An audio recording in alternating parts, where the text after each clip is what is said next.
Hemos pasado y el Señor nos ha sacado adelante.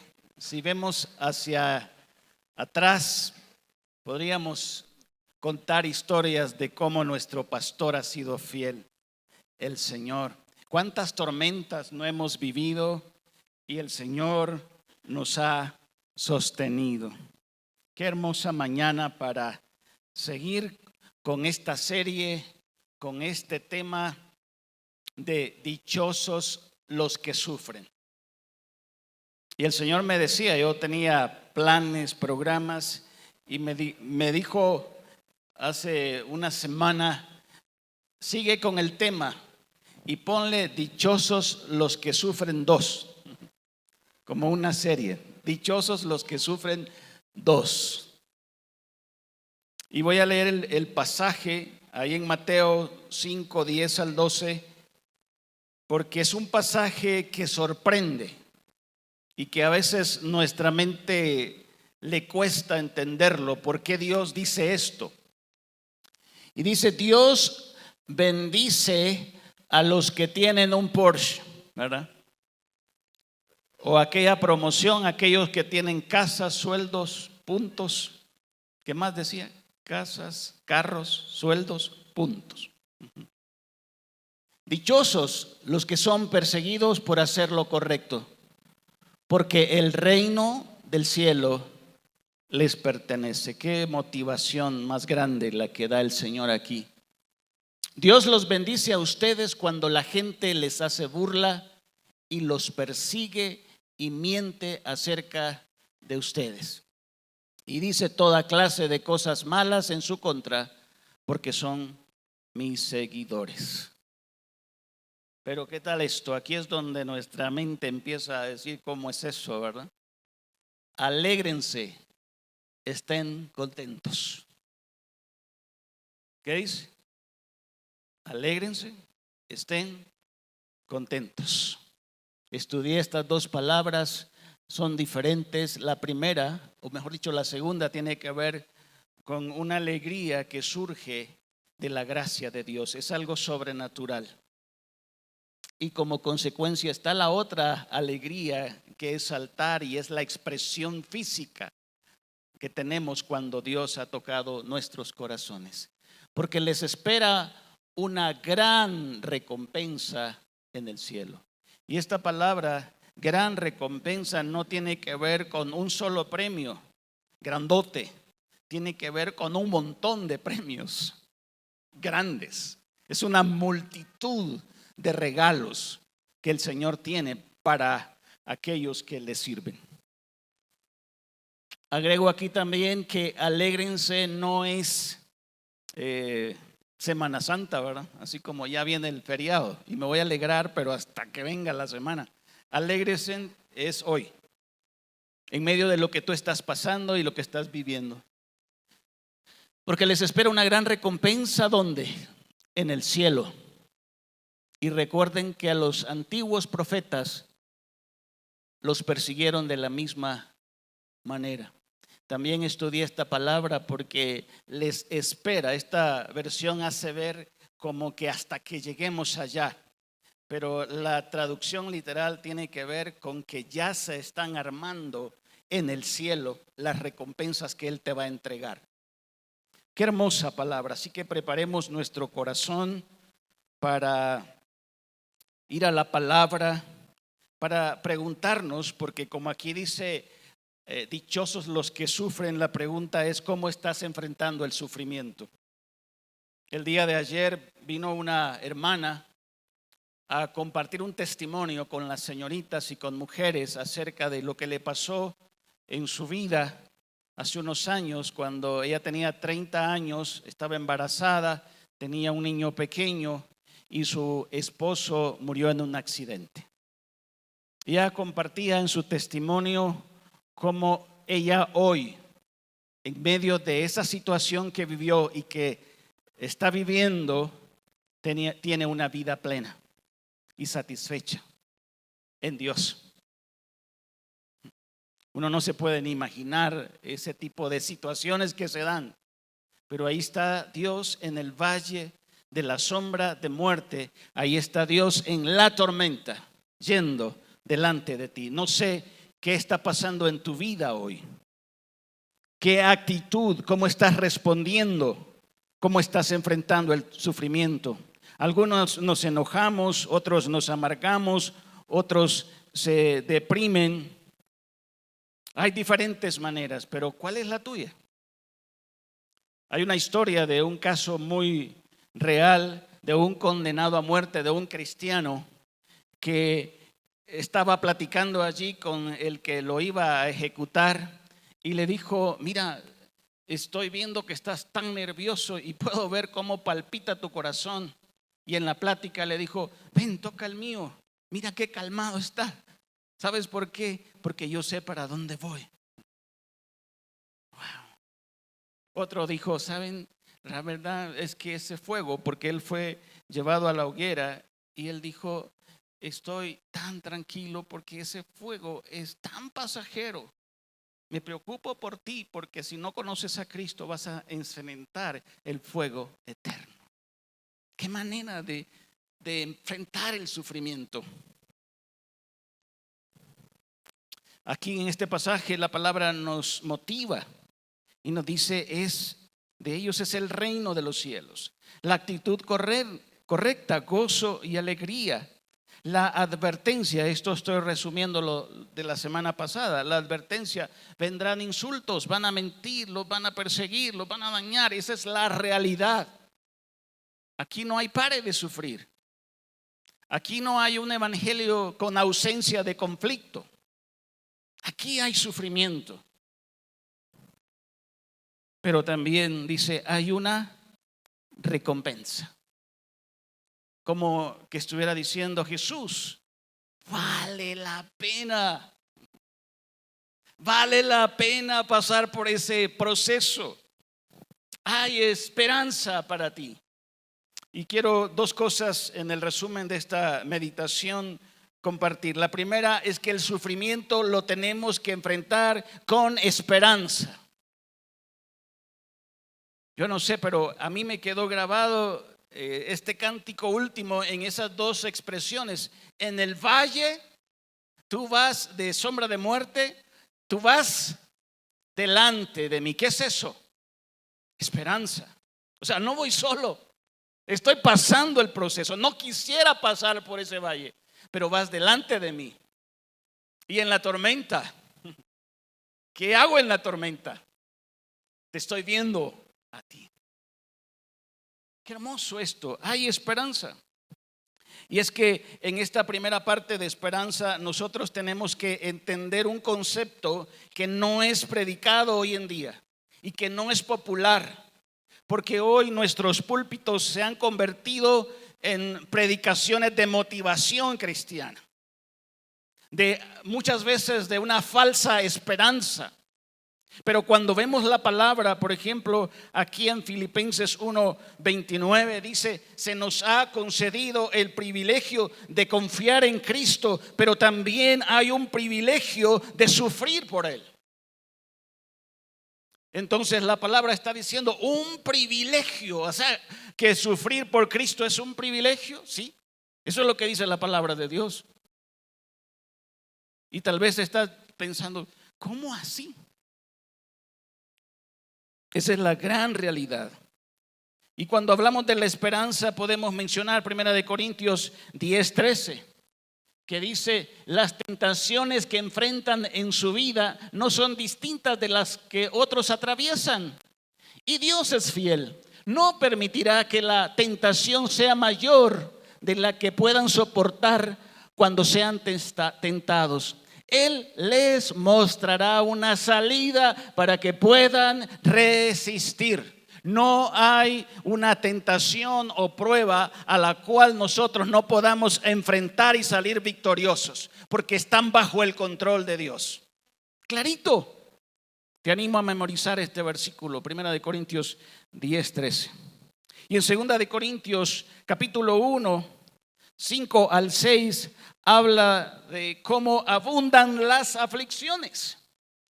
2 Corintios 1:5 dice: pues cuanto más sufrimos por Cristo, tanto más Dios nos colmará de su consuelo por medio de Cristo.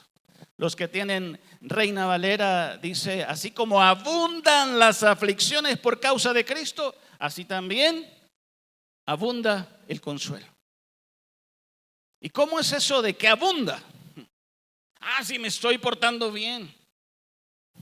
Es que dice, muchas son las aflicciones. ¿De quién? Del justo, del que vive agradando a Dios. Pero, ¿de cuántas le va a librar el Señor?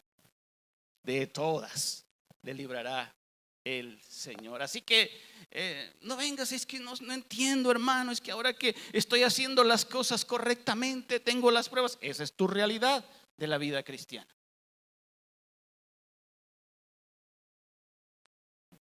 Aun cuando estamos abrumados por dificultades, es para el consuelo y la salvación de ustedes. Pues cuando nosotros somos consolados, ciertamente consolaremos a ustedes. Entonces podrán soportar con paciencia los mismos sufrimientos que nosotros. Esa es la vida cristiana.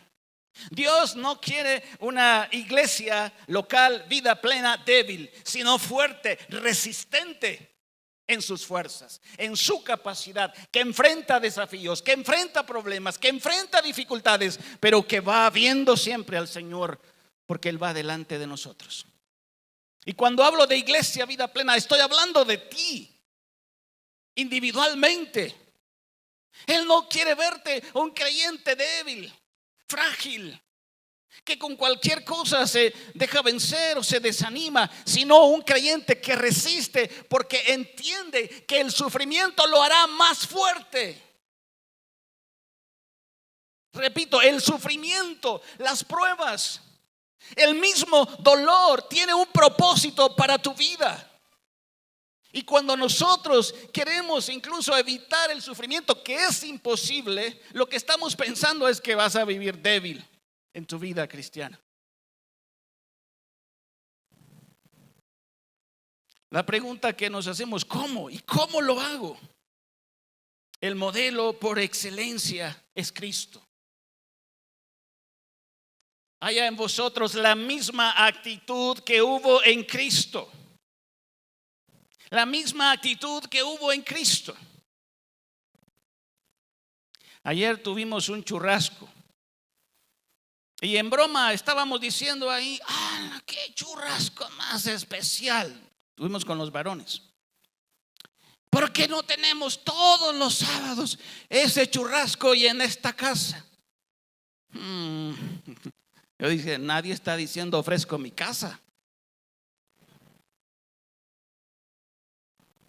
Yo creo que Jesús diría, yo abro mi casa. Porque ir a comer y nos atendieron como reyes. De entrada nos estaban diciendo, prueba este pedacito. Nos sirvieron una costilla y después de que comimos nos llevaron un pedacito de entraña. Y después que comimos nos fueron a servir un pedacito de puyazo. Y qué alegre es vivir así. Eso es. Así que varones, ¿quién va a ofrecer su casa? La actitud de Cristo. Ni el Hijo del Hombre vino para ser servido, sino para servir, para dar su vida en rescate por muchos. Pero nosotros creemos que la vida cristiana es que nos sirvan y nos servimos. Cuando vemos la vida de Cristo, aquí en Mateo 26, 1 al 2, solo para resumir algunos detalles. En Mateo 26 dice, cuando Jesús terminó de hablar todas esas cosas, dijo a sus discípulos, como ya saben, la Pascua comienza en 2 días y el Hijo del Hombre será entregado para que lo crucifiquen. ¿Ahí va incluido el 2 o solo es el 1 ahí? Ahí está. La Pascua. Miren, ¿saben una cosa? Como cristianos ha habido un sobreénfasis, y está bien tal vez, en el domingo de resurrección. Pero de lunes a sábado hubo un sufrimiento profundo en Jesús. Y Él nos modela eso para cómo enfrentar el sufrimiento. La Pascua. Dichosos los que sufren. En ese proceso, si ustedes ven Mateo 26, todo el capítulo, se van a dar cuenta que el rey viene a sufrir, que el rey viene a dar su vida, que el rey viene a morir, que el rey va a ser traicionado, que el rey va a ser negado, que el rey va a ser incomprendido, que el rey va a estar solo, que el rey va a tener el trago amargo, que el rey va a tener muerte de cruz. Y nosotros como cristianos somos hijos del rey. No queremos problemas que nos sirvan. Pero Jesús nos modela, porque todo esto pasa en el capítulo 26. Por tiempo no lo voy a mencionar con detalle, pero fue traicionado. ¿Quién lo traicionó? Un discípulo, Judas. ¿Quién lo negó? Otro discípulo, Pedro. ¿Quiénes lo incomprendieron? Los discípulos, porque cuando él dijo que tenía que morir, ¿saben por qué empezaron a pelear? Porque ¿quién iba a ser el mayor? O sea, tú estás contando ahí, Jesús les está contando la situación y ellos dicen, pero ¿quién va a ser el mayor? El rey estuvo solo. El rey tragó ese trago amargo. Ese rey tuvo abuso físico, ese rey tuvo abuso verbal, ese rey tuvo abuso emocional. Y cuando veo esta figura, creo que nos quedamos cortos cuando vemos la figura allí del dolor del rey. Este es nuestro rey. ¿Y sabes por qué está ahí sufriendo el dolor? ¿Cómo le llama Isaías? Varón de dolores. ¿Cuál es tu profesión? Varón de dolores. ¿Y cuál es tu experiencia? Experimentado en quebranto. Ese es su currículum. ¿Cuál es el tuyo? El rey está pasando ese proceso duro. Pero nuestro rey nos modela porque guarda silencio. Ese rey bendice en medio del dolor. Nuestro rey perdona. Ese rey da esperanza en medio de todo ese proceso. Y es el rey que hoy nos dice, dichosos los que sufren. Porque hay un propósito. No estoy sufriendo solo por sufrir. Es porque quiero glorificar a mi Padre. Por eso te digo, hoy estás sufriendo, glorifica al Padre en ese proceso. Honra al Padre. Porque el dolor tiene un propósito. En medio del dolor hay un plan perfecto. Porque Dios quiere que en medio del dolor seas luz y sal. Porque en medio del dolor, si ponemos la figura otra vez, aquí hay un centurión viendo toda la escena de cómo responde el rey. ¿Y qué es lo que dice? Verdaderamente, este es el Hijo de Dios. Esta es la evidencia que yo necesitaba. Wow. ¿Cómo van? Vamos en línea de dichosos los que sufren. Jesús, el modelo, la aflicción que Él tiene, pero que eso no le impide bendecir, perdonar, dar esperanza. Quiero compartir cosas puntuales. Y la primera es, a mayor angustia, más oración. Si tú estás pasando una prueba, te invito a orar más y más. Lucas 22:44. Lucas 22:44 dice, oró con más fervor y estaba en tal agonía de espíritu que su sudor caía a tierra como grandes gotas de sangre. Oró. En Mateo 26 conté como unas 10, 12 veces cómo Mateo 26 hace énfasis en la oración de Jesús. Porque en esos momentos más duros, Él se dedicó a orar con más intensidad. Por eso el consejo que te doy es, a mayor angustia, más series. A mayor angustia, más películas. A mayor angustia, más celular. Eso lo distrae a uno. Pero a mayor angustia, más oración, con fervor. Estaba, dice la palabra, afligido, triste. Dice, mi alma está tan afligida hasta la muerte, gotas de sangre. Por eso es que él le dice, orad, velen conmigo. Estuvo orando, oró por tercera vez. Les estoy resumiendo Mateo 26. Y luego anima a los discípulos y les dice, velad y orad para que no entréis en tentación. A la verdad, el espíritu está dispuesto, pero la carne es débil. Ora entonces. No sé cómo estás hoy, cómo es tu sufrimiento, cómo es tu dolor, pero Jesús nos modela que debemos depender de los recursos de Dios, como en este caso la adoración. Segundo, Mateo 26:38. Dice, le dijo, mi alma está destrozada de tanta tristeza. No sé si alguna vez has estado destrozado de tanta tristeza. Y yo creo que sí, algunos nos acercamos un poquito allí, hasta el punto de la muerte. Pero miren lo que él dice, quédense aquí y velen conmigo. Él les está diciendo, yo no puedo llevar esto solo, los necesito. Los países nórdicos están en el norte de Europa. Es Finlandia, Islandia, Suecia, creo que son 5, por ahí hay 2 más. Son los países que viven mejor. Los seguros son increíbles para los ancianos, los trabajos y todo lo demás. Pero mantienen el número 1 en el índice de suicidios en Europa. Están preocupados.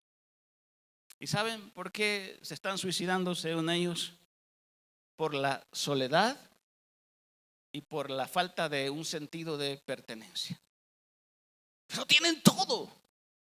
Tienen las casas, los sueldos, puntos. Pero que no tienen comunidad. No tienen compañerismo. Por eso es que la Biblia dice sobrellevar las cargas los unos de los otros. No te aísles, no hagas vida solo. Busca ese sentido de pertenencia. La Biblia dice, animaos los unos a los otros, sobrellevad las cargas los unos de los otros.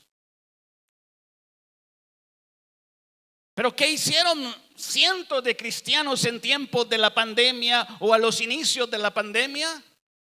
Dejaron de congregarse. Algunas iglesias hasta cerraron.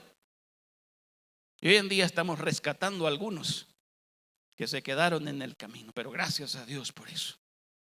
Porque la pandemia era el tiempo de juntarnos para orar, para apoyarnos, para congregarnos, para servir, para testificar. Pero la pandemia nos acomodó. Eso es increíble. Yo me acuerdo de ver mi predicación un domingo en Pachamado con café y pan, sentado en la sala. No lo podía creer. Y lo vivimos así. Les aseguro que muchos de ustedes ni se bañaron, ni se cambiaron y se fueron a ver el servicio. Pero la vida cristiana no es para estar en una sala. Es para tener un compañerismo donde hacemos el churrasco y invitamos a otros para orar. Confía y depende de la soberanía de Dios. Mateo 26:39. 3 veces estuvo pidiendo lo mismo. Dice, y se adelantó un poco más y se inclinó rostro en tierra mientras oraba. Padre mío, si es posible que pase de mí esta copa de sufrimiento, sin embargo, quiero que se haga tu voluntad, no la mía. Si es posible. Por eso hay que tener mucho cuidado con esas expresiones. Yo declaro. ¿Quién tiene la soberanía ahí? El que declara. Es que yo declaro que a ti ya no viene enfermedad. No, yo no sé si Dios va a permitir una enfermedad para que te acerques a Él. Es que yo declaro que este es el año de la abundancia. Yo no sé si Dios va a permitir una prueba en tu vida. Pero el Señor 3 veces le pidió y le dice: si es posible. La verdad es que yo no quiero pasar por este proceso. Voy a cargar el pecado de toda la humanidad, pero que se haga tu voluntad, no la mía.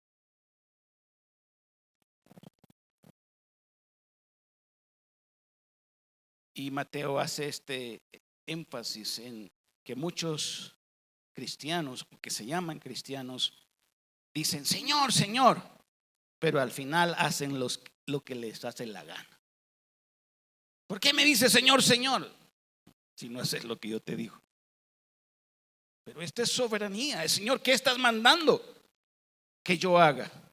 Yo quiero preguntarte en esta línea de confiar y depender de la soberanía de Dios: ¿quién es la máxima autoridad en tu vida? ¿Qué es lo que el Señor te manda a hacer? Quiero preguntarte: ¿quién rige tu vida? Y aquí vemos entonces a Jesús en una oración persistente, dependiendo de la soberanía de Dios, que se haga tu voluntad. Y el último elemento antes de la conclusión y un cierre es: sé valiente. Me llama la atención como en Lucas 9:51 dice la palabra, en este último ejemplo dice: cuando se acercaba el tiempo de ascender al cielo, Jesús salió con determinación hacia Jerusalén. ¿Y qué va a hacer a Jerusalén? A entregar su vida. Va a morir. Eso se llama valentía y determinación. Así que cuando tú estás vencido, espero que no me dio un calambre. Ayer me subí en una moto y me dio un calambre. Cuando tú estás vencido, no, les cuento, haciendo un paréntesis, ¿verdad? Hice una tontería. Tomé un Uber de moto sin conocer a la persona. Vi su rostro y cuando ya estaba subido en la moto, me acordé porque su rostro estaba lleno de cicatrices. Yo dije: ¿a dónde me subí aquí, verdad? Pero mi problema no era tanto el temor, sino un calambre que me dio que cuando me subí a la moto. Quiero decirte de veras en el Señor que los que sufren, los que avanzan, tienen valentía y determinación. No son cobardes, son fuertes en Dios. Iglesia, yo quiero animarte a que no te rindas, a que con la primera no desistas, sino que vayas con el Señor y le digas: lo voy a hacer. No quiero, no me gusta, no siento, pero lo voy a hacer. Concluyo con estas preguntas: ¿cómo estoy enfrentando el sufrimiento? ¿Cuál es mi actitud? ¿Hay gozo y alegría? Puedes llorar, pero tener al mismo tiempo alegría. No estoy diciendo que no vamos a llorar. Jesús lloró, pero hay gozo y alegría.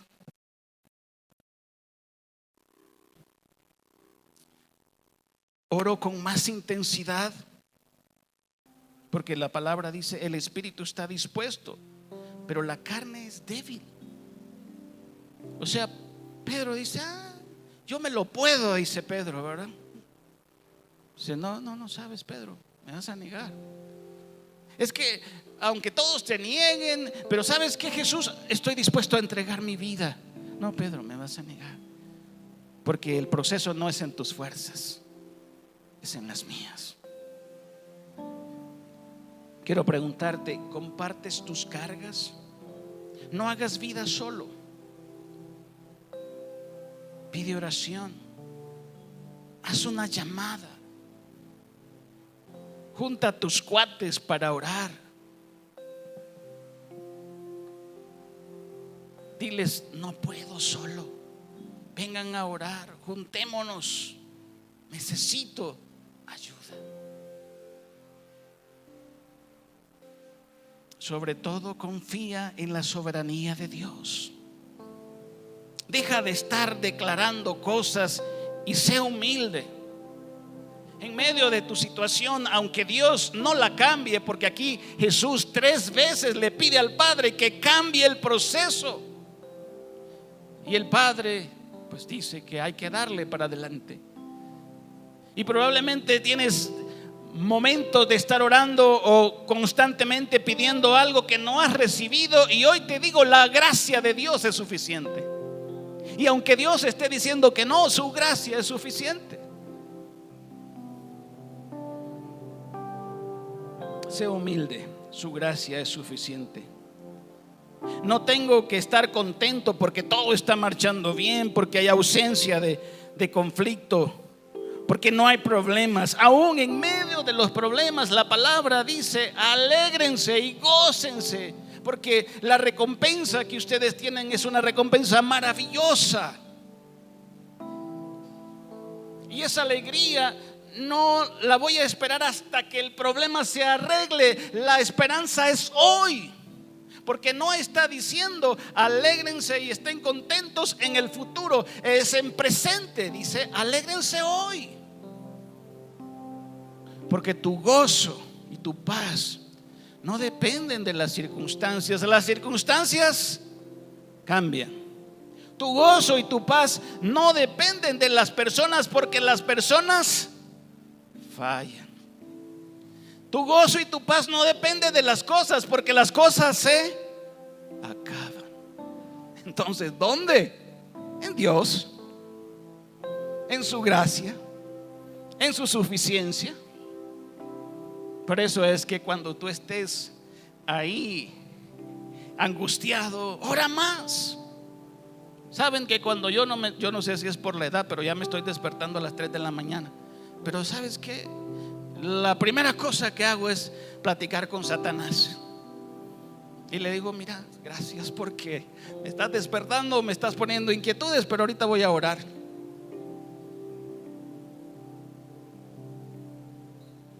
Quiero que terminemos puestos de pie leyendo este pasaje en 1 Tesalonicenses 5, 17, 18. Y luego voy a ministrar, voy a orar. Antes de leer el pasaje, ¿saben qué tengo aquí? Algunos probablemente ya saben, ¿no? Ni idea. ¿Qué tengo? Dinero. 20,000 quetzales desechos, ¿verdad? Ese es el valor del dinero. Y a veces pensamos que en esto ponemos nuestra esperanza. Aquí hay 20,000 quetzales desechos. No los deshice yo, los deshizo el Banco de Guatemala. Pero creemos eso, hermanos, que voy a estar contento cuando yo tenga los 20,000 quetzales.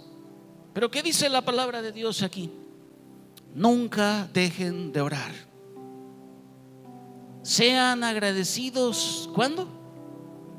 En toda circunstancia, pues esta es la voluntad de Dios para ustedes, los que pertenecen a Cristo Jesús.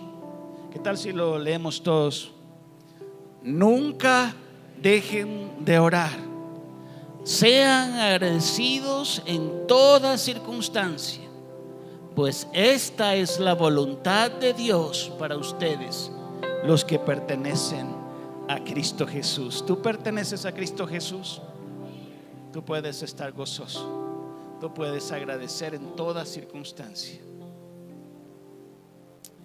Vamos a orar.